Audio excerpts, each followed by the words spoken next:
I knew I needed resources if I was going to track down Roscoe Bob Bryant, and hunting Plummer looked like a good way to get rich quick.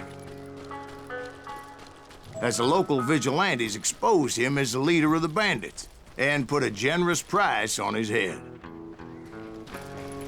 Plummer rallied his gang to plunder one last gold mine before making their escape, and that's where I thought I'd find him. It makes me nervous standing so close to all these goddamn barrels of gunpowder. As my late father pointed out to me more than once, God made men, but Samuel Colt made them equal.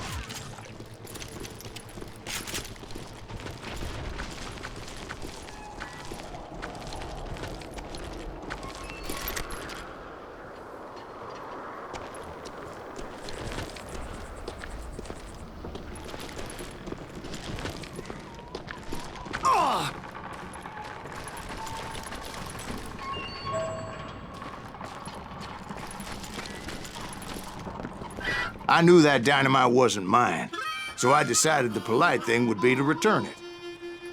It was the biggest gold rush since Sutter's Mill in '48. Unfortunately, prospectors weren't the only ones drawn to those riches. There were thieves and killers, robbing travelers and hijacking gold shipments. Like those that ran with Plummer. Some were just regular folks I knew from town, drawn by greed and easy pickings.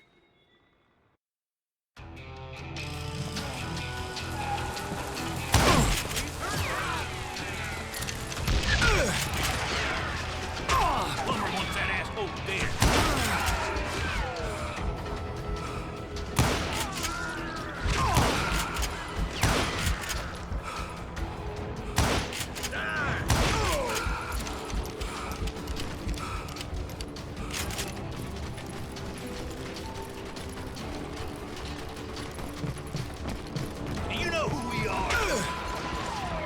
Charlie Crow, the blacksmith. You'll die for this, you hear me? James, who worked in the stable. This is our goal. Sam and Jeremiah Barber, the butcher's sons. Of course, the rest were veterans of the Civil War. Stone-cold killers trained on the bloody fields of Shiloh and Antietam. Plummer had a lot of men on his payroll. A hell of a lot. That son of a bitch pretended to protect the public with one hand while stealing them blind with the other. He set up a defensive perimeter which I had no idea how to breach. Dangerous, desperate individuals. I was outnumbered and in way over my head, but I was too damn stubborn and stupid to realize it. They must have thought I was touched. Or had some kind of death wish. I thought I was some kind of hero. I finally made it past and headed on to meet my destiny. But first, I had something I needed to figure out. I had a few ideas on how to get into that mine, but once I made my decision, I knew there was no turning back. So my first thought was to enter the nearest mine portal. I saw an entrance. Made sense. It was the quickest way in, but that also made it more dangerous, as there would undoubtedly be enemy pickets posted along the way.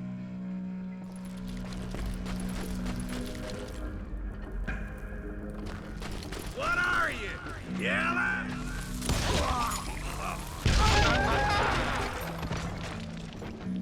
Die! God damn him! Get out of here! Besides, Once you enter a mine like that, it's easy to get all turned around. Some of those shafts could be as deep as hell. A single stumble or misstep can easily end in a deadly plunge to oblivion.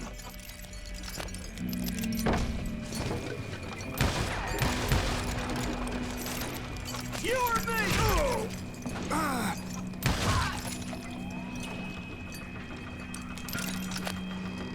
Leave him to me. This is why I do not like heights.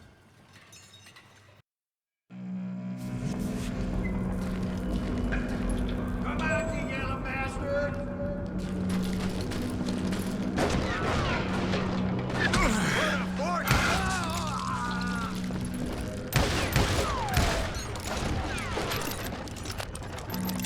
I'm ending you!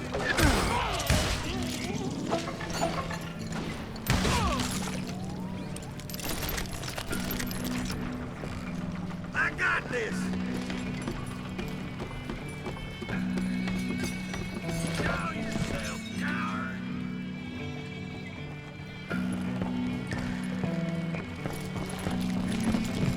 You're dead!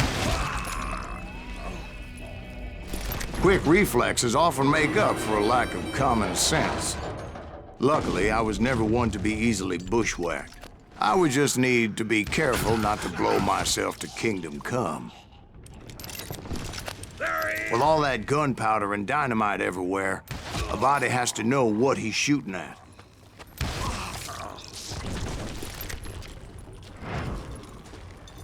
One wrong bullet could have turned that mine into a dad-blasted tomb.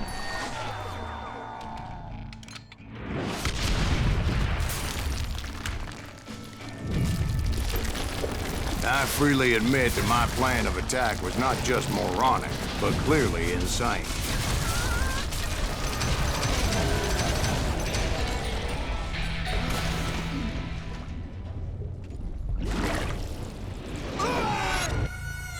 It's a good thing that I abandoned that ridiculous plan before I even tried it. Instead, I spotted a ladder, a way into the mine from the opposite side.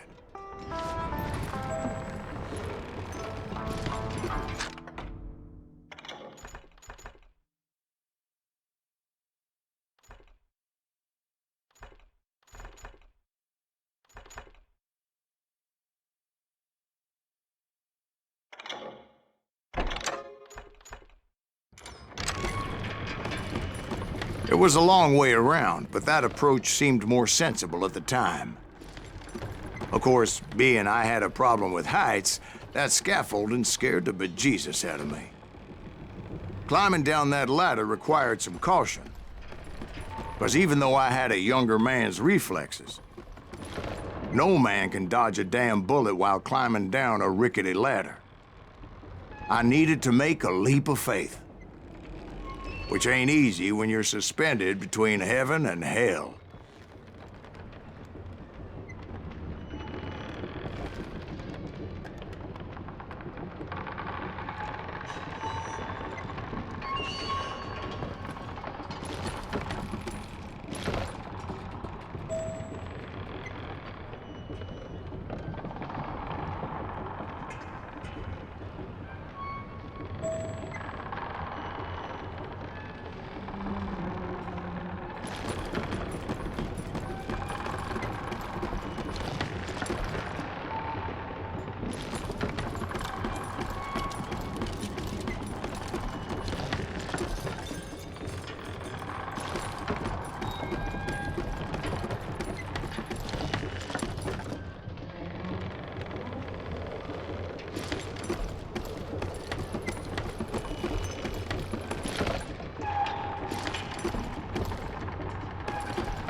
I was determined not to give up, however. As Sheriff Plummer seemed quite the despicable character. When the vigilantes discovered what the sheriff was up to, people were outraged. That 10,000 they put on his head would go a long way to helping me find old Bob.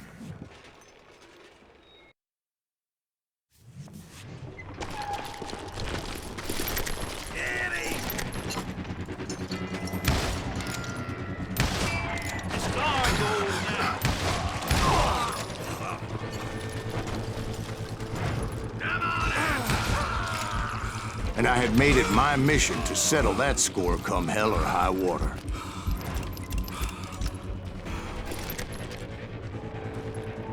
But first, I would have to make a choice.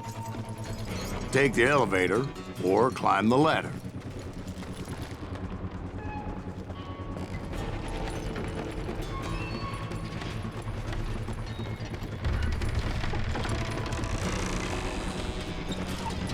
I wanted to use the element of surprise. Plus, I figured I could use the exercise. I was warmed up already, so what the hell?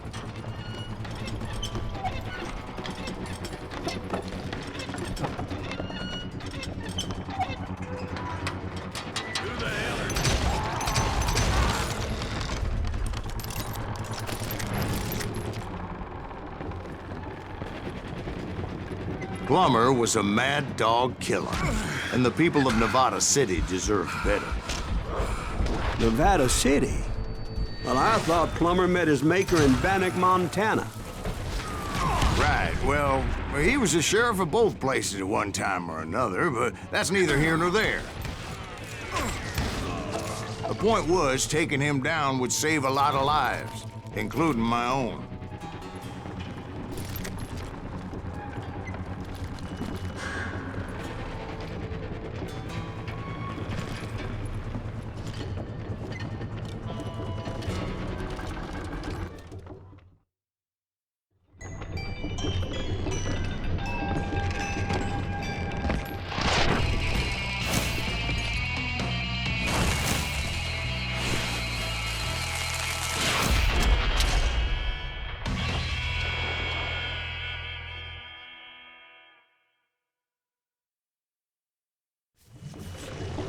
They're gonna bury you! Well, in a million this day is just getting worse and worse for you, ain't it?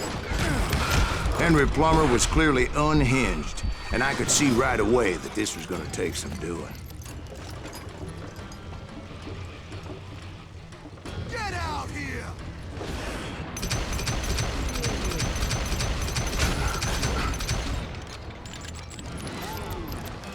I can shoot too! I need some help here!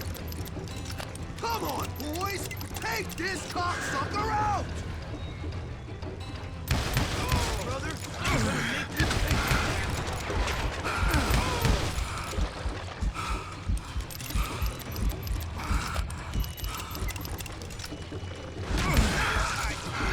Son of a bitch!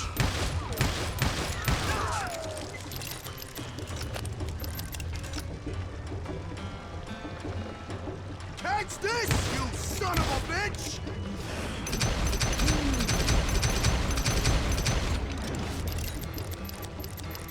I do not deserve to die like this! A million pieces!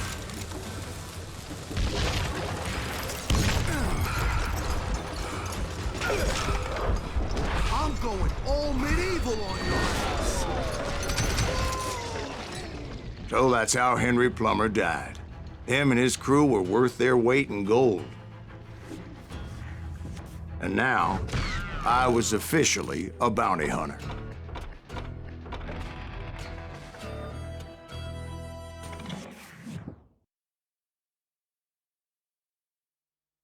So, did you finally go after that Bob feller? Well, I heard word he was in Kansas with John Wesley Hardin. So that's where I went. Where in Kansas? Abilene. Why do you ask, Ben? No reason. Was Hardin as fast as Ringo? Ringo was fast, but John Wesley was as fast as the devil himself.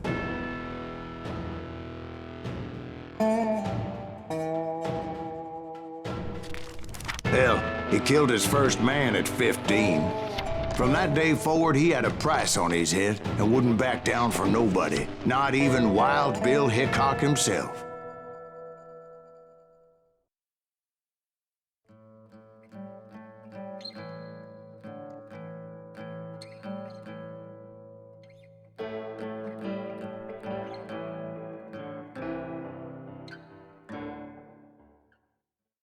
I dodged death many a time, and that night in Abilene was no different.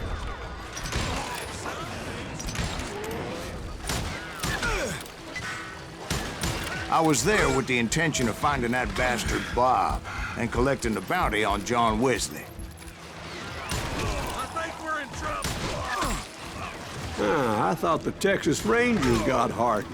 Yeah, that's what they want you to believe.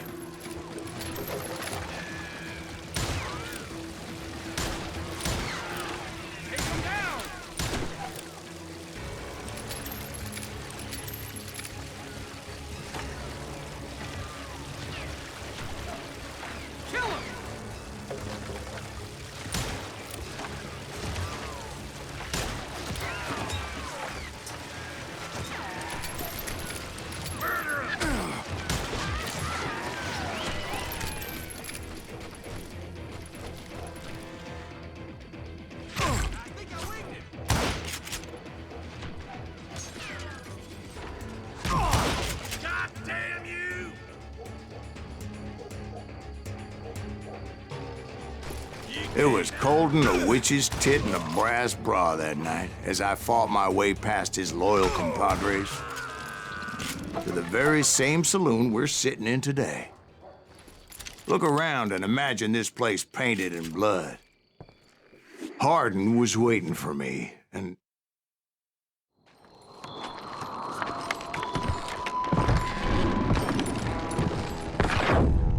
Wait, I'm jumping the gun here. Let me back up and give you some background on this sumbitch. He deserves that much. Don't you think so, Ben? John Wesley Hardin was a killer. By the end, he confessed to taking the lives of 42 men. He was a bona fide folk hero by then, and had amassed a gang of armed miscreants and other assorted thugs. He and his men set up camp outside of town, and I was hoping Bob was among them. Shit, it's cold out here. I'm freezing my giblets off. Ain't right we gotta stay out here keeping watch like this. Ain't no birds. Damn it! Shoot that son of a bitch! They didn't ask why I was there. They knew. As most of them were wanted as well. I figured Hardin was here somewhere, but to get to him, I'd have to get past his gun hands. I had to spill a lot of blood to find out Hardin wasn't in that camp. Better 3 hours early than a minute too late. Damn it! Shoot that son of a bitch!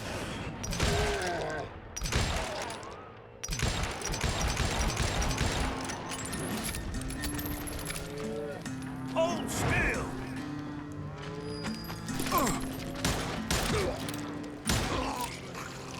I had to spill a lot of blood to find out Hardin wasn't in that camp.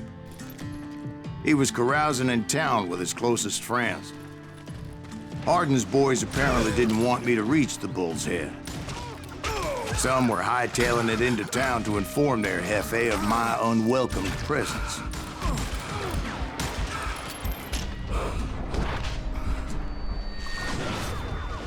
You just dodge a damn bullet?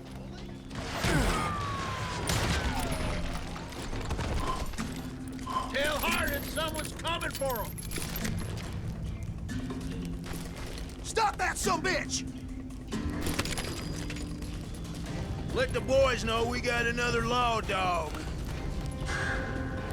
That must have hurt. Brother, I'm gonna make you pay for that. I wondered if Bob was among them.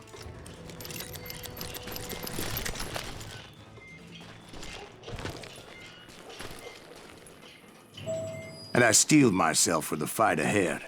For as good as I was, deep down I wondered if John Wesley wasn't just a little bit better.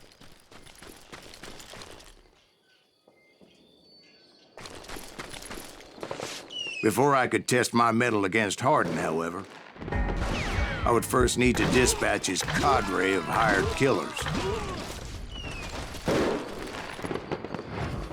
Most of these degenerates were beyond redemption, but John Wesley might have been a different story. I didn't learn until later that that night was in fact his birthday celebration.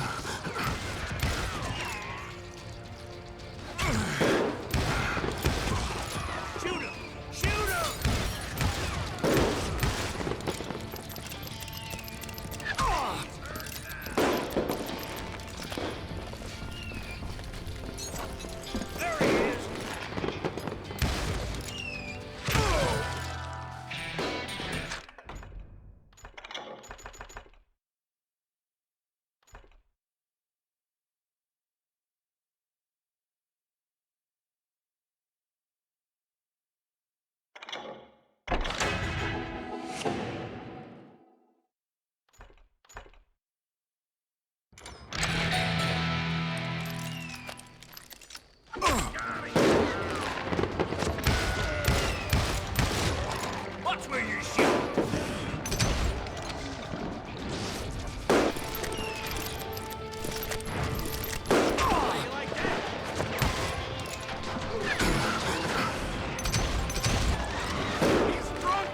I think I already mentioned that I found Hardin in this very saloon. Suffice it to say, nobody there was happy to see me.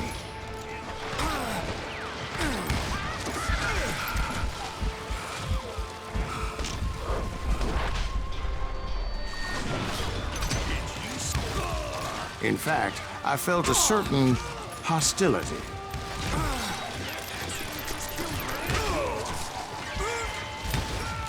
I was disappointed that neither Bob nor John Wesley were among the dead. But that was short-lived, as a moment later I was facing down the fastest gun in the West.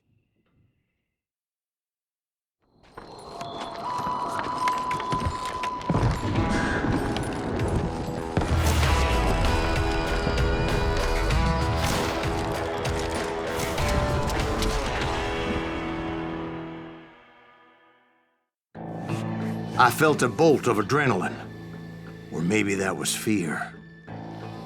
He was well known for his tricks, and I knew I'd need my own if I was ever to defeat him.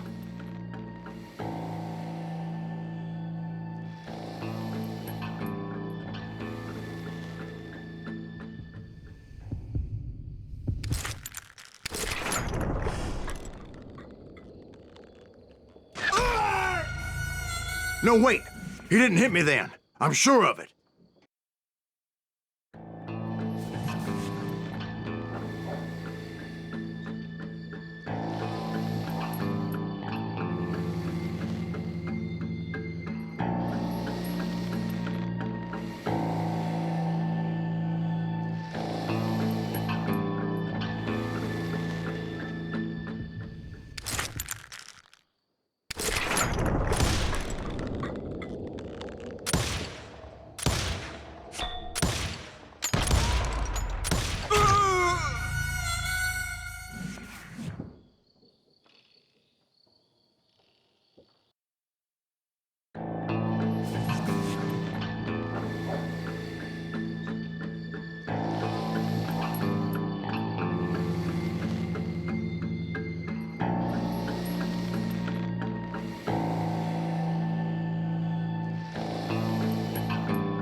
I felt a bolt of adrenaline. Or maybe that was fear.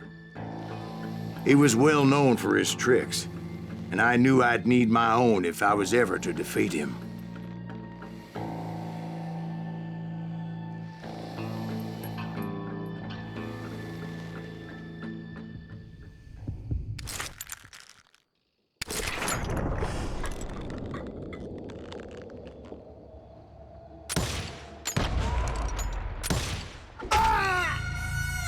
No, wait! He didn't hit me then. I'm sure of it.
That man was faster than greased lightning. But being inebriated as he was, he didn't count his shots. And now, he was at my mercy. So he didn't die? No, I sent him to prison. Years later, after he was free, some restless avenger took his life. Shot him in the back at a saloon just like this one. Anybody up for another beer? Ben?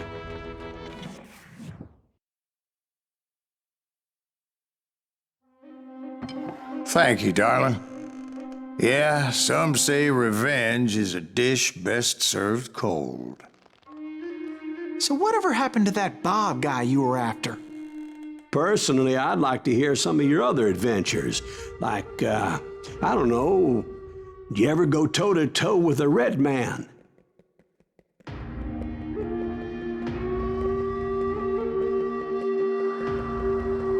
Yes, I did, Ben. I remember once I was after this renegade Apache, Grey Wolf. Strangely enough, revenge was also his primary motivation.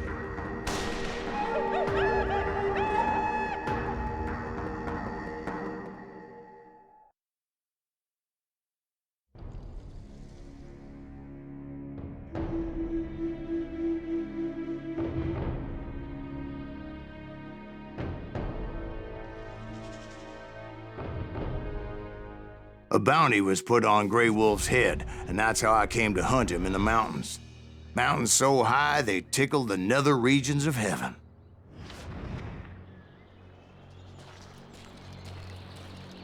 Grey Wolf was a Chiricahua Apache medicine man who had led a war party in revenge for a massacre against his people. The U.S. Army had attacked his tribe during his daughter's sacred sunrise ceremony, and the slaughter was unspeakable. I understood his anger, as there's nothing more traumatic than seeing those you love die in a cruel and painful death.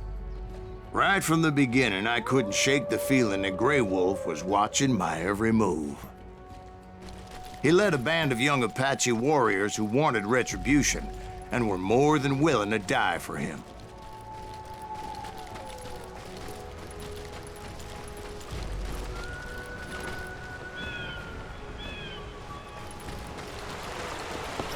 They saw me before I saw them.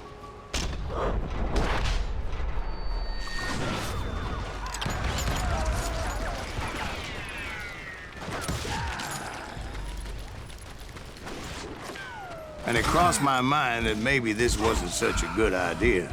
But now that the shooting had started, there was no backing down.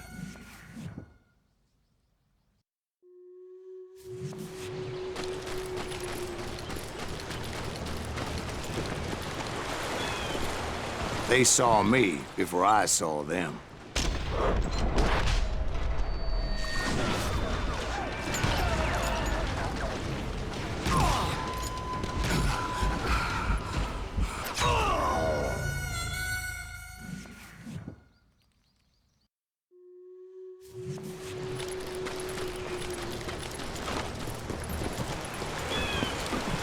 They saw me before I saw them.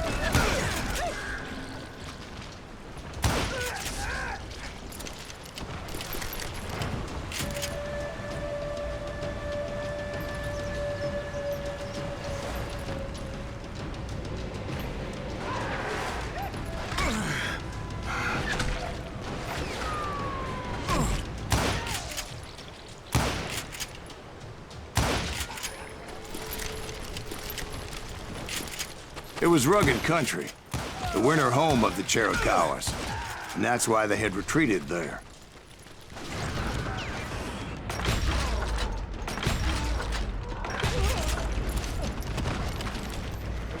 I admit to having some regrets about going after them the way I did. But then again, I got a lot of those.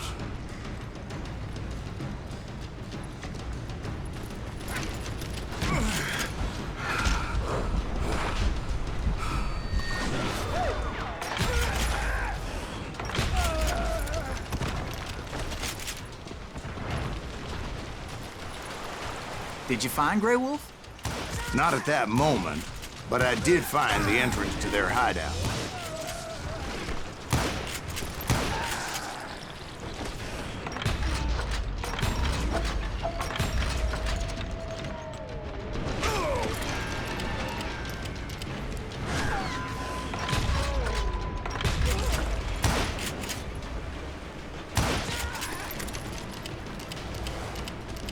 A deep crevice that led to a deeper cave.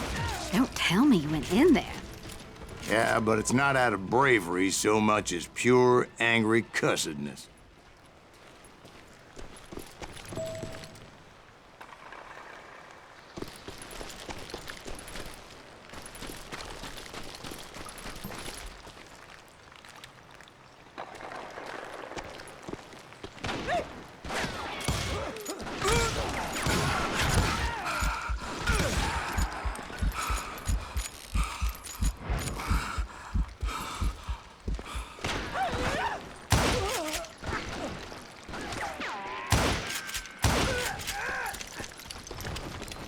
See, back then, I had a stubborn streak a mile wide, and I wasn't about to back down. So it was like pitch black in there? Actually, it was pretty well lit, as they had torches on the walls.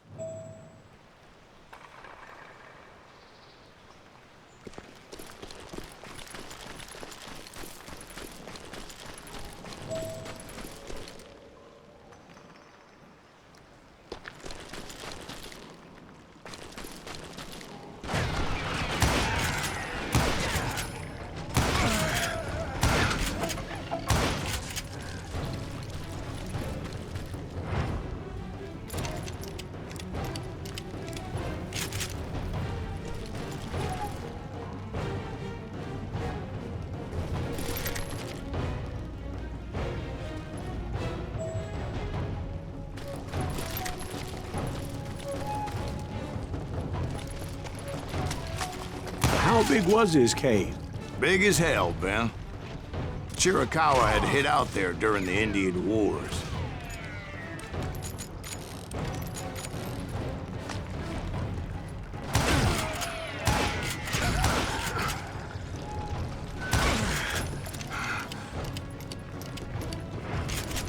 They thought it was haunted with the ghosts of those murdered by the horse soldiers. The cave was haunted with dead Indian ghosts? To be honest, I was more concerned with the live ones than the dead ones.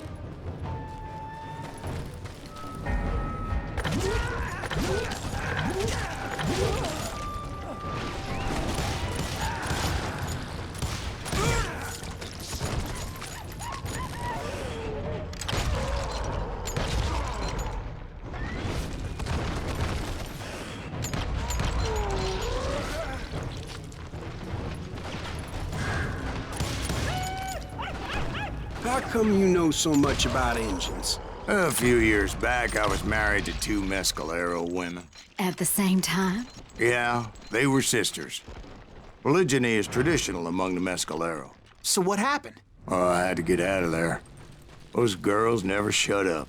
Both of them nagging at me all the time. Drove me half crazy. Haven't seen them since. No, I mean, what happened with Grey Wolf? Oh, well, I pursued him into the Cave of Death.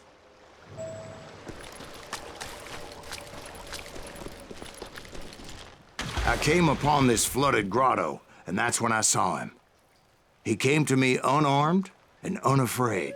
His voice echoed in the shadows, and I sensed he meant me no harm. You carry great darkness in your heart, and if you do not release it, it will claim your soul. The sound of his voice put some kind of ancient Indian spell on me. As his story unfolded in my mind, You will come to this place again and kill many more men, and the darkness will grow until it consumes everything that you are. The soul would have no rainbow if the eye had no tears. he said I was a great warrior, a coyote man, unequaled by any other pale-faced warrior, or something like that. The snakes will bite shadows of your past until a venom poisons your heart, and an echo of the song of the dead summons the spirits deep from within the mountains. I didn't quite get what he was saying, but there was definitely snakes. And indeed, his warriors surrounded me and attacked me like hungry wolverines. They couldn't stop me, though, and Grey Wolf wasn't in the mood for idle talk.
I swear I couldn't see any way out of this trap. But suddenly, one just appeared. Kind of like a miracle.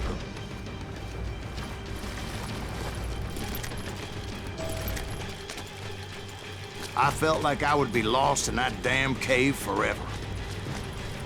Finally, I found myself back outside, perched on the edge of a precipice overlooking a thundering whitewater river. To get where I was going required several leaps of faith. But no way in hell I was turning back.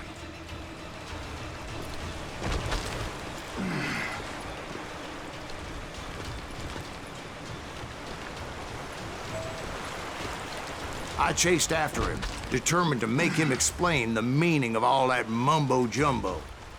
Mumbo-jumbo's right. Are you making this all up as you go? A few details may be fuzzy, brother, but I am relating exactly what happened to me. There were dozens of Apache warriors aiming at me from on high. Dozens? Well, maybe not dozens, but there was a lot of them. At least 3 or 4. Well, more than that, little lady.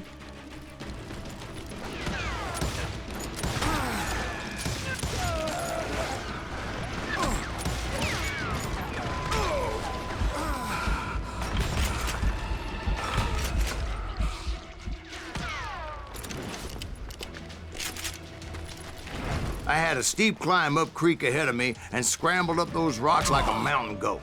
I was determined to locate Grey Wolf and find out exactly what the hell he was trying to tell me.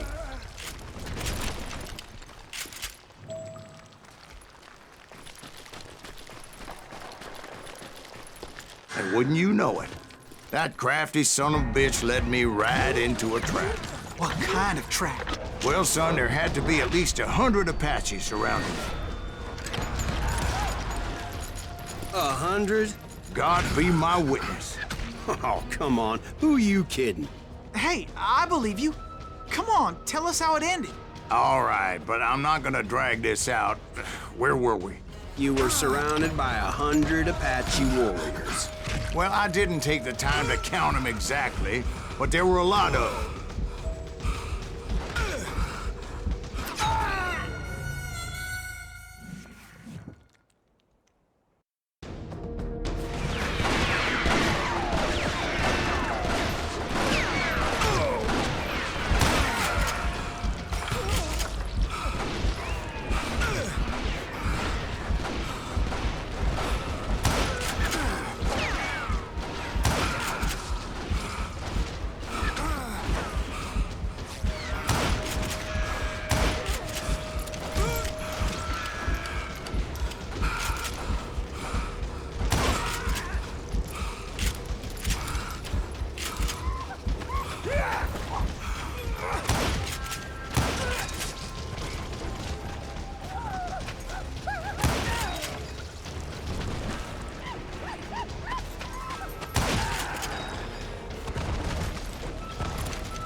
And in the end, a path appeared before me that I had not seen before.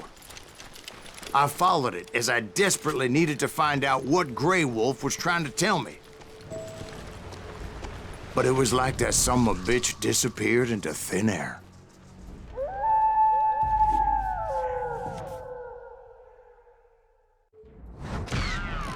Never did find him. And never did collect my goddamn bounty.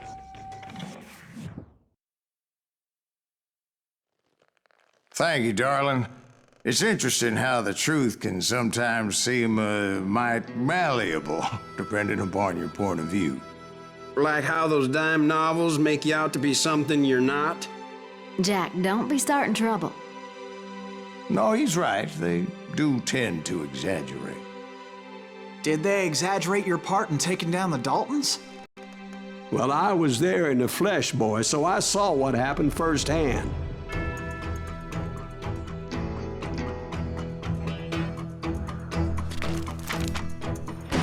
Those Daltons were lawmen once, before they all went bad, robbing banks and trains clear across the territory. Until Coffeeville, of course. I was one of the citizens who took up arms that day. Fighting on the side of right? I did my best, sir. We all did.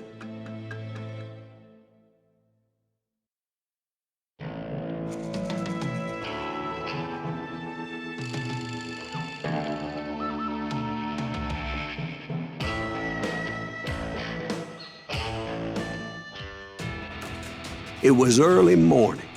One of my friends was a local gunsmith, and he handed out firearms to anybody who'd take one. You see, the Daltons got it in their heads to rob 2 banks at the same time. 2 banks on the same damn street.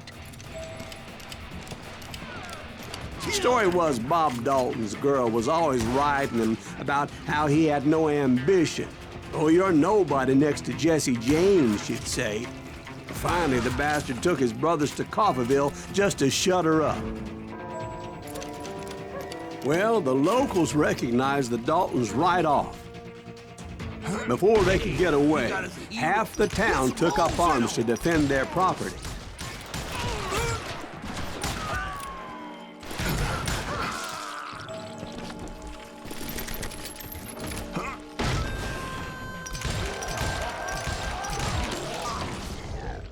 The brothers paid dearly for their stupidity, but everybody knows they had it coming. There's more to it than that.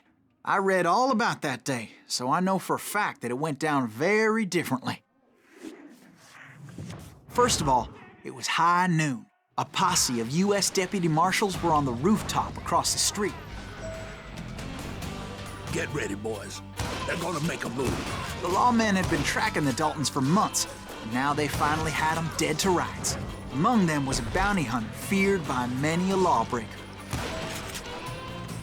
This man had no intention of letting the Daltons slip away. The marshals tried to get the Daltons to surrender. They'll give up eventually. We just gotta wait till something bitches out. This bounty hunter knew that the brothers were far too proud to ever lay down their guns.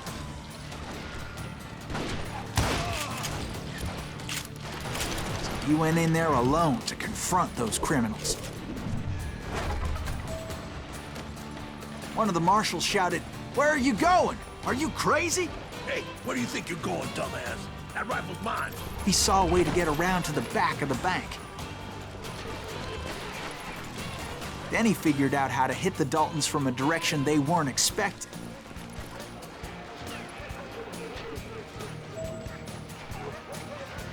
From above. Fortunately, a water tower was right there.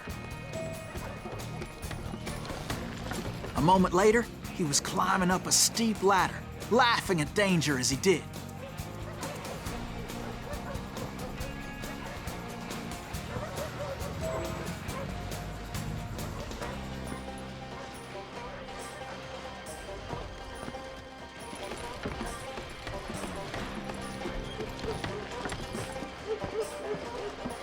It was brave men like him who risked their lives to tame this wild country.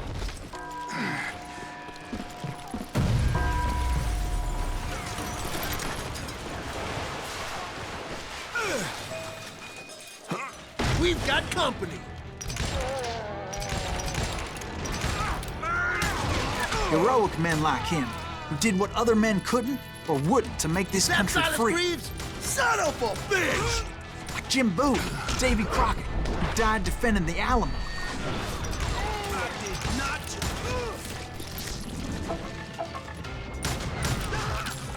God damn you! You ain't stopping me!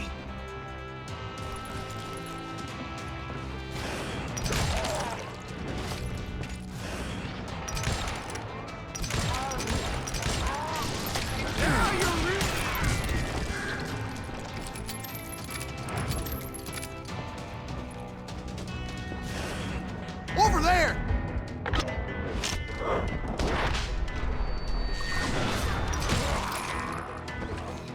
That's Silas Greaves. What the hell? Blam! Blam! He came away victorious, taking down those thieving Daltons. His name was Silas Greaves, and when the dust finally settled, he was the last man standing. Sorry, kid, but that just wasn't the way it happened.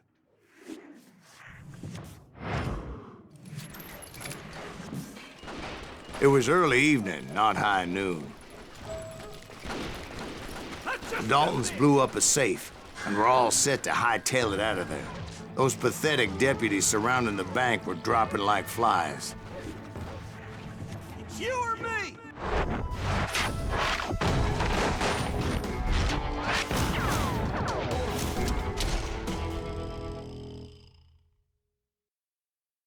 I had been tracking those jokers for months, waiting for them to do something reckless. Boy, you are shit out. And finally, they did. Those stupid bastards decided to rob 2 banks at the same time in the same town where everybody knew them. But they still had friends in Coffeyville.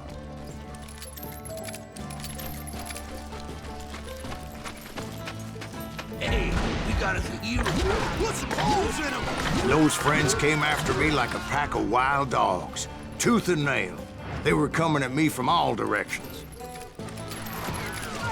I caught sight of the Daltons running with the money and didn't want to lose them.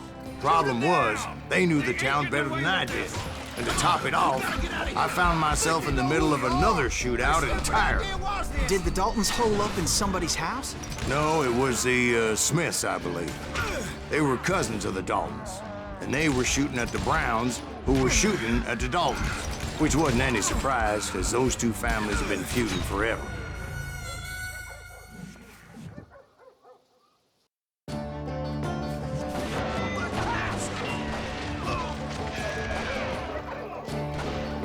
Did the Daltons hole up in somebody's house? No, it was the Smiths, I believe. They were cousins of the Daltons. And they were shooting at the Browns, who were shooting at the Daltons. Which wasn't any surprise, because those 2 families have been feuding forever. And since the Joneses are related to the Browns, they shot at the Smiths, pissing off the Heimhoffers, whose daughter recently married a Smith.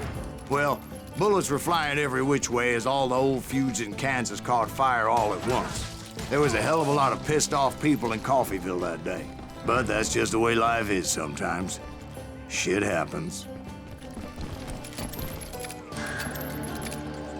I'm ending you.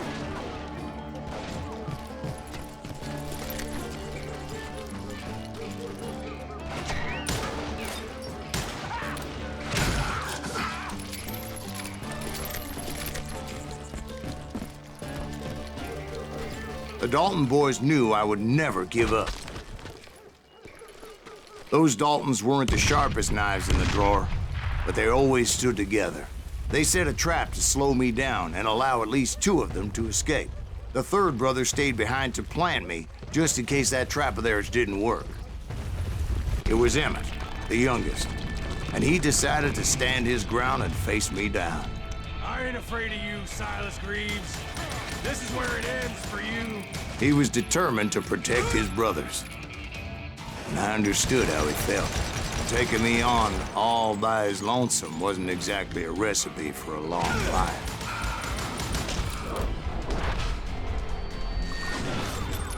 Next time I won't miss. Gonna send you to the bone orchard.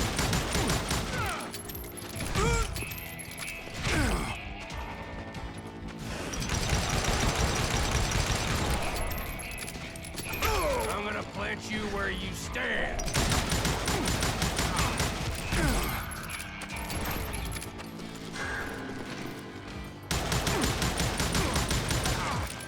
You messed with the wrong damn Dalton.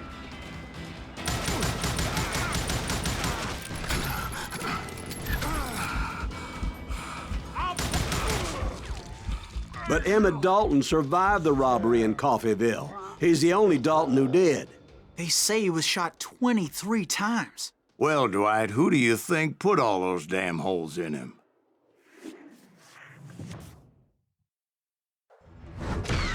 But I have to admit, that boy had grit.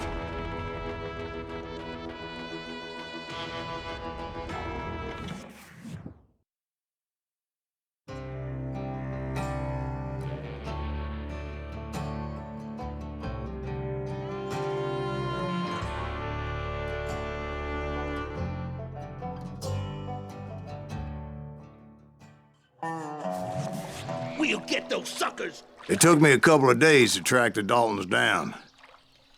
They can't get away with this! And in that time, a whole posse of local vigilantes offered to lend a hand. We'll track him to the ends of the earth. They seemed as determined as me to find those outlaws. But as we headed into those swamps, it was like I had my own private army. There was no way those boys were getting away this time.